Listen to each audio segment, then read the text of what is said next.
নমস্কাৰ welcome back to my tips and বাবুছ clicks দশম শ্ৰেণীৰ ছাত্ৰসকল অনুশীলনী 14.1 আজি লৈছোঁ তোমালোকৰ বাবে পৰিসংখ্যা চেপ্টাৰ হয় অলপ মনোযোগেৰে চাবা ভিডিঅ'টো তো আজিৰ ভিডিঅ'টো আমি আৰম্ভ কৰোঁ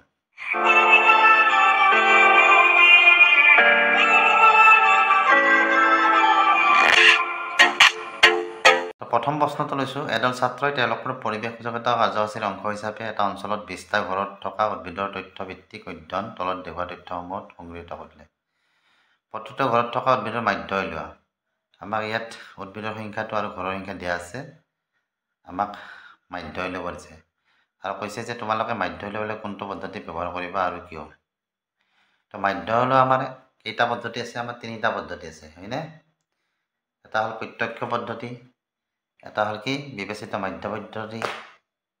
আৰু এটা হৈছে ধাপ বিচ্যুতি পদ্ধতি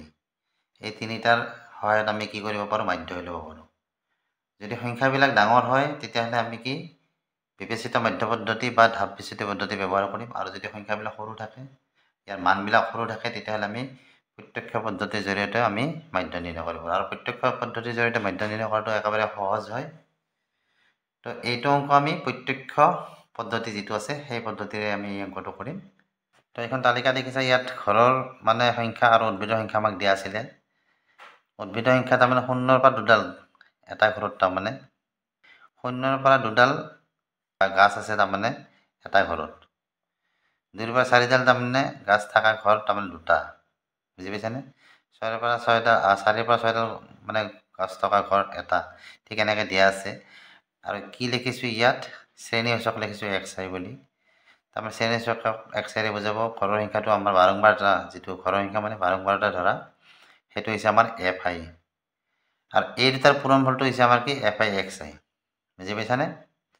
এটা শ্ৰেণী সূচক কোনটো আমাৰ যিটো এই অন্তৰাল থাকে শ্ৰেণী অন্তৰাল এইটোক শ্ৰেণী অন্তৰাল বুলি কয় এই শ্ৰেণী অন্তৰালৰ নিম্নমান এইটো হৈছে নিম্নমান এইটো হৈছে উচ্চমান এই দুটাৰ যোগফলক যদি 2ৰে হৰণ কৰা অৰ্থাৎ এনেকুৱা 0 + 2 নিম্নমান প্লাছ উচ্চমান হৰণ 2 তে 0 + 2 হলে কিমান হ'ব 2 হৰণ কৰিলে কিমান পাবা 1 তো ইয়াৰ শ্ৰেণী অন্তৰাল হৈছে আমাৰ কি 1 আৰু শ্ৰেণী সূচক আমাৰ কি 1 এই দুটা যোগফল কিমান হ'ব 2 আৰু 4 যোগ কৰিলে 6 পাবা 6ক 2ৰে হৰণ কৰিলে কিমান পাবা 6ক 2ৰে হৰণ কৰিলে 3বাৰ যাব হয়নে গতিকে ইয়াৰ এই 2 আৰু 4 শ্ৰেণী অন্তৰালটোৰ শ্ৰেণী সূচক আমাৰ কি হ'ব 3 এই দুটা যোগ কৰিলে কিমান হ'ব 6 4 10 পাবা 10ক যদি 2ৰে হৰণ কৰে কিমান হ'ব 5 তো ইয়াৰ কি পালো আমি 5 পালো ইয়াৰ পিছত এটা কাম কৰিব পাৰা দুটা ওলালেই হয় আমাৰ ইয়াৰ পৰা ইয়াৰ ডিসটেন্সটো কিমান অৰ্থাৎ 3ৰ পৰা 1 বিয়োগ কৰিলে আমি কি পাম 2 পাম তাৰমানে এটোৰ পৰা এটোলৈকে 2 এটোৰ পৰা এটোলৈকে 2 তাৰমানে 2 যদি আমি যোগ কৰি যাওঁ মানে পৰৱৰ্তী সংখ্যাৰ লগত যদি আমি 2 যোগ কৰি যাওঁ তেতিয়াহ'লে আমাৰ কি বাকীখিনি শ্ৰেণী সূচক ওলাই যাব চোৱা 1ৰ লগত 2 যোগ কৰিলে 3 পাইছোঁ 3ৰ লগত 2 যোগ কৰিলে 5 5ৰ লগত 2 যোগ কৰিলে আমাৰ কি হ'ব 7 এটোত 7 হ'ব তাৰপিছত আছে কি 7ৰ লগত 2 যোগ কৰিলে আমাৰ এইটো 9 হ'ব 9ৰ লগত 2 যোগ কৰিলে আমাৰ 11 হ'ব 11ৰ লগত 2 যোগ কৰিলে আমাৰ কিমান হ'ব 13 হ'ব তো এনেদৰে তোমালোকে শ্ৰেণী সূচকটো নিৰ্ণয় কৰিব পাৰা বুজি পাইছানে তে শ্ৰেণী সূচকখিনি আমাৰ ওলালে এতিয়া কি লাগে আমাক fi xi মানে কি এইটোৰ পূৰণফলটো কি ক'ব fi xi তো fi xi প্ৰথমটো আমাৰ কি হ'ব 1 1 গুণ 1 3 2 গুণ 6 5 1 গুণ 5 7 5 গুণ 35 35 হয়নে 9 6 গুণ 54 54 এইটো 11 গুণ 22 আৰু 13 3 গুণ কিমান 39 39 তো আমি fi xi পালো এতিয়া এইটো কি বস্তু আমাৰ এটোক সিগমা বুলি কয় তো সিগমা কি বুজাব fi xi যেটো যোগফল হেতুক বুজায় সিগমা fi xi সমান কিমান হ'ব বা সামেশন হ'ব fi xi কিমান হ'ব এইখিনি যোগফল আমাৰ 6 1 7 7 পাছে 12 12 পাছে 17 17 4 21 21 2 23 23ৰ লগত যদি আমি 9 যোগ কৰো কিমান হ'ব 32 হ'ব 32ৰ আমাৰ কি হ'ব ইয়াত 2 হ'ল হাতত 3 থাকিল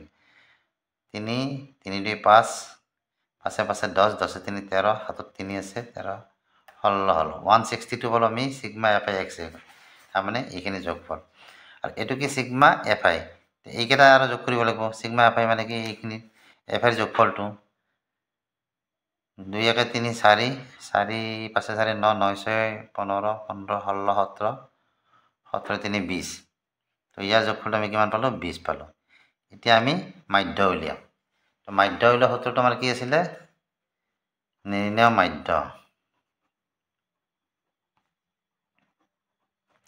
মাধ্য কিহেৰে বুজায় এক্স বাৰেৰে বুজায় আৰু সূত্ৰটো এনেকুৱা সিগমা এফ আই এক্স আই বা সামেশ্যন অফ এফ আই এক্স আই আৰু সামেশ্যন অফ এফ আই আমি যে কিন্তু ইয়াত উলিয়াই দিছোঁ সেইটোৱে ইয়াত বহাব লাগিব তাৰমানে এই দুটাৰ যোগফলক আমি এফ আইৰে হৰণ দিম কিমান হ'ব এতিয়া ইয়াত বহাই দিয়া সিগমা এফ আই এক্স আই আমাৰ কিমান আছে 162 আৰু এফ আই কিমান আছিলে 20 তে ইয়াক 2 ৰে 10 বাৰ গ'ল ইয়াক 2 ৰে 8 দুগুণ 16 2 গুণ 2 একবাৰ গ'ল এতিয়া কি হ'ল 10 ভাগেৰ 81 হৈছে এনেকুৱা হ'ল 10/81 ইয়াক যদি হৰণ কৰি আমি কি পাম যেটো এটা শূন্য আছে দশমিক ক'ত পৰিব একঘৰত 8.1 তো আমাৰ কি নিৰ্ণয় মাধ্য আমি কি পালো 8.1 2 নম্বৰটো লৈছো এটা ফ্যাক্টৰীত 50 জন শ্ৰমিকৰ দৈনিক পাৰিশ্ৰমিক হল তলৰ মানে দিয়া ধৰণৰ এনেকৈ দিয়া আছে দৈনিক পাৰিশ্ৰমিক টকাত দিয়া আছে 100 পৰা 120 টকা কেইজনে পায় 12 জনে পায় 120 পৰা 140 টকা পায় 14 জনে 140 পৰা 160 পায় 8 জনে 160 পৰা 180 পায় 6 জনে আৰু 180 পৰা 200 পায় 10 জনে উপযুক্ত পদ্ধতি ব্যৱহাৰ কৰি ফ্যাক্টৰীটোৰ শ্ৰমিকৰ মাধ্য দৈনিক পাৰিশ্ৰমিক নিৰ্ণয় কৰিব দিছে তো এইটোৰ বাবে আমি কি কৰিম যেটো আমাৰ বিবেচিত মাধ্য পদ্ধতি আছে সেই পদ্ধতি আমি ব্যৱহাৰ কৰিম প্ৰথমটো আমি কি কৰিছিলো প্ৰত্যক্ষ পদ্ধতিটো ব্যৱহাৰ কৰিছিলো এবাৰ আমি বিবেচিত মাধ্য পদ্ধতিটো ব্যৱহাৰ কৰিম তো বিবেচিত মাধ্য পদ্ধতিত কি ব্যৱহাৰ কৰা হয় কেনেকৈ কৰা হয় ভিডিওটো ভালদৰে চাই লবা তেতিয়া তোমালোকে খুব সহজতে বুজি পাবা তো এই তালিকাখন তো এইখিনি দিয়াই আছে আমাক কিন্তু এইখিনি নাই এইখিনিতো মই প্ৰথম অংকটোত শিকাই দিছোঁ শ্ৰেণীচক কেনেকৈ ওলায় এইটো যদি এফ আই এইটো কি হ'ব আমাৰ এক্স আই তো শ্ৰেণীচক কি হৈছে আমাৰ যিটো শ্ৰেণী অন্তৰাল থাকে সেই শ্ৰেণী অন্তৰালক উচ্চ মান ইয়াৰ নিম্ন মান এইটো উচ্চ মান এই দুটাৰ যোগফলক 2 ৰে হৰণ তো 100 আৰু 120 ৰ যোগফল আমাৰ কিমান হ'ব 220 ইয়াত চোৱা 220 হ'ল 220 যদি আমি 2 ৰে হৰণ কৰোঁ কিমান হ'ব 11 দুগুণ 22 এটা শূন্য 110 হয়নে ঠিক তেনেদৰে 120 আৰু 140 ৰ যোগফল আমাৰ কিমান 260 260 2 ৰে হৰণ কৰিলে কিমান হ'ব 13 দুগুণ 26 গতিকে 130 এতিয়া দুটা উলিয়াৰ পিছত মই কৈছিলোঁ ইয়াৰ আগতে যে দুটা উলিয়াৰ পিছত বাকিখিনি নুলিয়ালে তুমি লিখি দিব পাৰিবা ইয়াৰ পৰা ইয়াৰ ডিসটেন্স কিমান 20 ঘৰ হয়নে গতিকে প্ৰত্যেকটো পৰৱৰ্তী পদৰ লগত 20 যোগ কৰি যোৱা 110 ৰ লগত 20 যোগ কৰোঁতে 130 হৈছিলে 130 ৰ লগত 20 যোগ কৰোঁতে 150 হৈছিলে 150 ৰ লগত 20 যোগ কৰোঁতে আমাৰ 170 হ'ল 170 ৰ লগত 20 যোগ কৰোঁতে কিমান 190 হ'ল গতিকে দুটা উলিয়াৰ পিছত তোমালোকে বাকিকেইটা এনেকৈ ইয়াৰ ডিফাৰেন্সটো চাই বহাই দিব পাৰিবা এটা নতুন বস্তু এটা পাইছে ইয়াত di টো কি xi minus a di মানে এটা a টো ইয়াৰ কি হ'ব ইয়াত di আমি উলিয়াব যাওঁতে আমাক কি লাগে xi আৰু a xi টো আমি পাইছো কিন্তু a টো কি হ'ব a টো হৈছে আমি ইয়াৰ মাজত এটা গড় মান ধৰিম তাৰমানে di টো আমি কেনেকৈ ওলাম প্ৰতিটো x1 ৰ পৰা a এটা বিয়োগ কৰিম অৰ্থাৎ ইয়াৰ গড় মানটো আমি কেনেকৈ ল'ম নিৰ্দিষ্ট মানটো ইয়াৰ মধ্যমান এটা ল'ম আমি কেনেহেন ইয়াত কেইটা সংখ্যা আছে 1 2 3 4 5টা আছে যদি দুটা থাকিলে মাজৰ সংখ্যা কোনটো হ'ব 150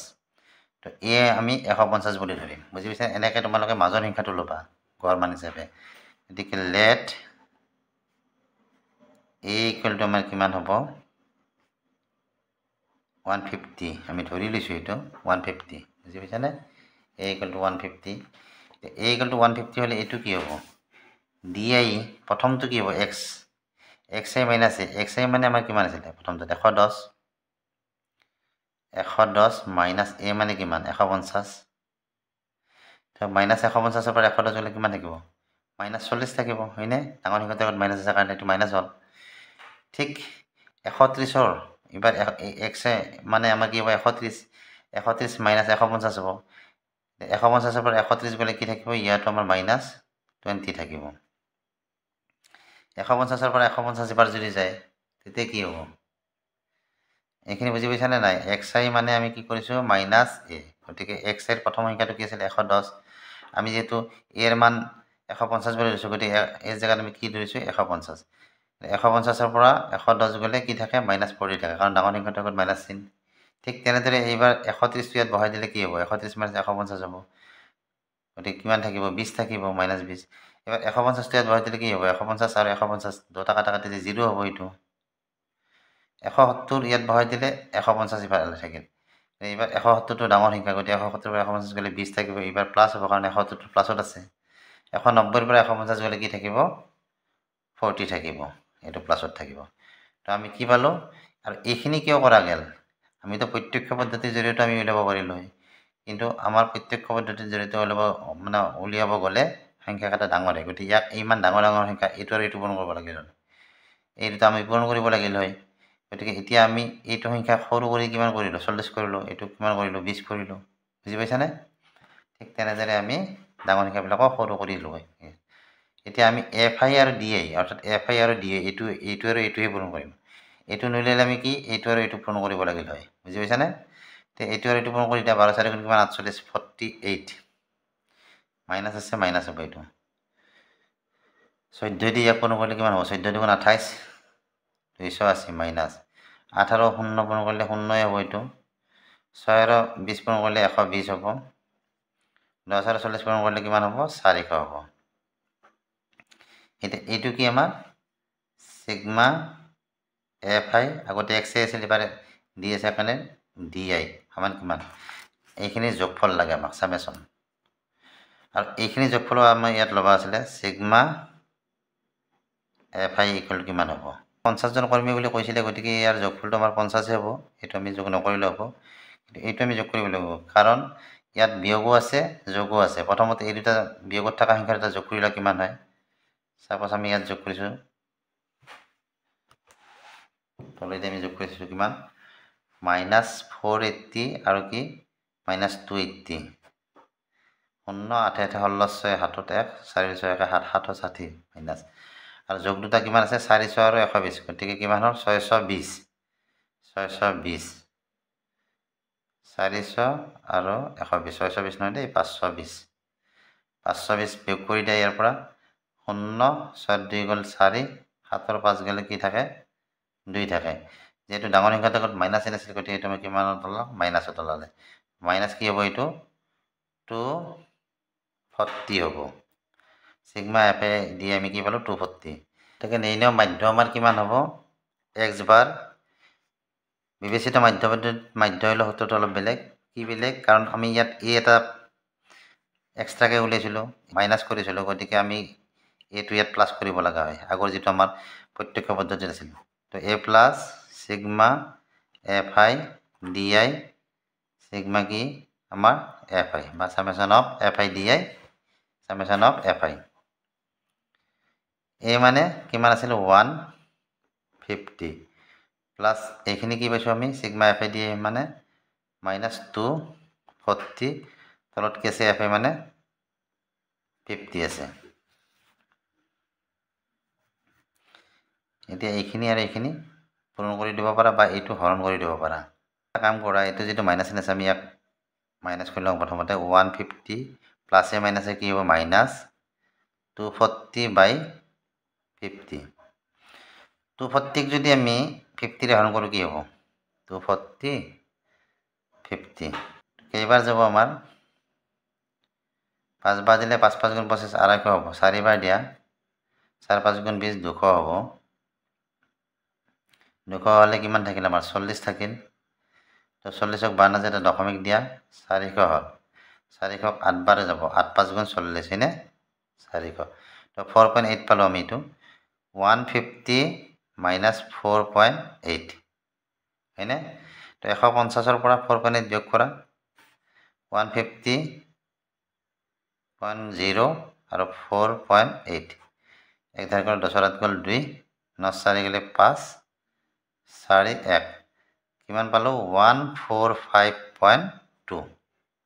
নিৰ্ণয় মাধ্য তো এনেদৰে তোমালোকে মাধ্যটো নিৰ্ণয় কৰিব পাৰিবা আৰু আমি এইটো কোনটো পদ্ধতিত কৰিলোঁ বিবেচিত মাধ্য পদ্ধতিত কৰিছোঁ 3 নম্বৰটো লৈছোঁ এটা অঞ্চলৰ শিশুসকলৰ দৈনিক পকেট খৰচ তলৰ বিভাজন তালিকাত দেখুওৱা হ'ল মাধ্য হাত খৰচ হ'ল 18 টকা হেৰুৱা বাৰম্বাৰতা এফ নিৰ্ণয় কৰিব লাগে ইয়াত মাধ্যটো আমাক দিয়া আছে ইয়াত হেৰুৱা বাৰম্বাৰতা এটা আমাক দিছে সেইটো আমি নিৰ্ণয় কৰিব লাগে হেৰুৱা বাৰম্বাৰতা ক'ত দিয়া আছে এইটো বুজি পাইছানে এফ যে আছে তো আমি প্ৰথমতে তালিকাখন কৰি ল'ম তাৰপিছত আমি ইয়াৰ পৰা এই এফটো নিৰ্ণয় কৰিম তো আগৰ নিচিনা একেই তালিকা এইখিনিতো যেনেকৈ দিছে আমি সেনেকৈ লিখিছোঁ শ্ৰেণীৰ সূত্ৰটো গমেই পাইছা 13 আৰু 11ৰ যোগফল তাক 2ৰে হৰণ 13 আৰু 11 যোগ কৰিলে আমি কিমান পাওঁ 24 পাওঁ তাক 2ৰে হৰণ কৰিলে আমি 12 পাম 15 আৰু 13 যোগ কৰিলে 28 পাওঁ তাক 2ৰে হৰণ কৰিলে 14 পাম বাকীখিনিতো গমেই পাইছা 14 পৰা 2 গ'লে কিমান 14 পৰা 12 গ'লে 2 থাকে যদি 2 দি যোগ কৰি যোৱা 14 লগত 2 যোগ কৰিলে 16 16 লগত 2 যোগ কৰিলে 18 18 লগত 2 যোগ কৰিলে 20 22 24 এনেকৈ পাবা এফ আই এক্স আই ইয়াৰ দুটাৰ পূৰণ ফল 12 7 গুণ 84 তাৰপিছত 14 6 গুণো আমাৰ কি হ'ব 84 হ'ব এইটো 16 আৰু 9 গতিকে 16 আৰু 9 পূৰণ কৰিলে কিমান পাবা 144 পাবা 13 আৰু 18 পূৰণ কৰিলে পাবা 234 এফ আৰু 20 আমি পূৰণ কৰিলে কিমান পাম 20 এফ হয়নে 5 আৰু 22 পূৰণ কৰিলে পাবা 110 আৰু লাষ্ট কি আছে 4 আৰু 24 96 পাবা এইটো পূৰণ কৰিলে তো এতিয়া এইখিনিত আমি কি ল'ব লাগিব সিগমা এফ আই এক্স আই অৰ্থাৎ যোগফলটো এফ আই আৰু এক্স আই যোগফল যোগ কৰি চাবা তোমালোকে কিমান হ'ব এইটো বাদ দিব লাগিব কিন্তু যোগ কৰোঁতে বুজি পাইছানে বাকী এইখিনি আমি যোগ কৰিম 20 এফটো বাদ দি এইখিনি আৰু এইখিনি এইখিনি আৰু এইখিনি যোগ কৰিলে প্ৰথম পাবা তোমালোকে 752 মই যোগটো কৰি দেখুৱানে অলপ টাইম যায় ভিডিঅ'টো খুব দীঘল হৈ যায় তাৰ লগত কি থাকিব এইখিনি 20 এফটো আমি যেহেতু ইয়াত যোগ কৰিব নোৱাৰোঁ সেইকাৰণে বাকী মানে যোগ নকৰাকৈ ৰাখিছোঁ কিন্তু বাকীখিনি যোগ কৰিছোঁ তাৰ লগত কিন্তু 20 এফটো এনেকৈ দিব লাগিব প্লাছ 20 এফ এইটো ডাঙৰ হাতৰ দিব নালাগে যেহেতু আমি এইটো সৰু হাতৰ দিছোঁ এইটো সৰু হাতৰে দিয়া ইয়াত এইটো সৰু হাতৰ এফে কৰি দিয়া এনেকৈ ঠিক এইটো আৰু কি সিগমা এফ আই আমি কৰিম অৰ্থাৎ ইয়াৰ সামেশ্যনটো কি হ'ব আমাৰ এইকেইটা আমি যোগ কৰিলে ইয়াতো এফ এটা আছে নহয় এফটো ৰাখি দিবা বাকীকেইটা এফটো বাদ দি এইকেইটাৰ যোগফল আৰু এই দুটাৰ যোগফল কিমান পাবা 44 পাবা এইখিনি আৰু এইখিনিত তাৰ কি আছে এফটো আছে এফটো দিয়া নাই এতিয়া এইখিনি হৈ গ'ল আমাক কি উলিয়াব পাৰিছিলে যে এই এফ যিটো হেৰুৱা বাৰম্বাৰতা এফটোৰ মানটো আমি যিহেতু পোৱা নাই এইটো হেৰুৱা বাৰম্বাৰতা বুলি কৈছে গতিকে এফটোৰ মানটো আমি উলিয়াব লাগে আমাক কি দিয়া আছে ইয়াত মাধ্য দিয়া আছে 18 বুলি আমাক গতিকে আমাক দিয়া আছে এনেকৈ লিখিম এতিয়া দিয়া আছে মাধ্য এক্স বাৰ সমান কিমান 18 এতিয়া মাধ্য মানে কি মাধ্যৰ সূত্ৰটো আমাৰ ইয়াত বহাই দিয়া বা আমি এনেকৈ লিখিব পাৰোঁ sigma F I x I sigma F I equal to 18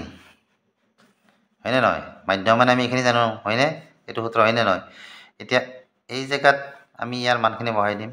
এইখিনি মানে কি 752 প্লাছ এফ এইখিনি মানে কি 44 plus F 44 plus F equal 18 এতিয়া বজ্ৰপূৰণ কৰি দিলে কি হ'ব ইয়াৰ তলত একোনে মানে 1 আছে হয়নে গতিকে এইটোৰ লগত এইটো পূৰণ এইটোৰ লগত এইটো পূৰণ একৰ লগত যদি আমি এইখিনি পূৰণ কৰোঁ আমি কি পাম 752 প্লাছ এফ আৰু ইফালে এইটো পূৰণ কৰিলে কিমান পাবা 792 18 আৰু 44 পূৰণ কৰিলে 792 পাবা প্লাছ কি হ'ব 18 এইটো এফ না 18 এফ হ'ব 18 এফ এতিয়া 18 এফটো আমি বাওঁপিনে আনিম আৰু এইটো আমি কি কৰিম সোঁপিনে আনিম 752 এফ আছিল নহয় অকল এফ নাছিলে 752 আমাৰ কি আছিলে ইয়াত 20 এফ প্লাছ 20f আছিলে 752 20f গতিকে এইটো 752 প্লাছ 20f দেই এইটো 20f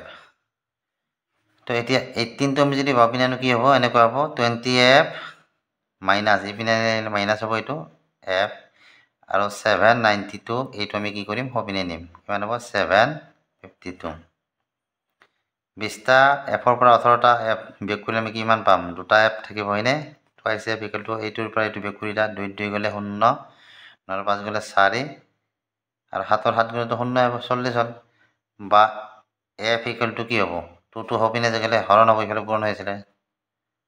2 ৰে 40 কেইবাৰ যাব 20 বাৰ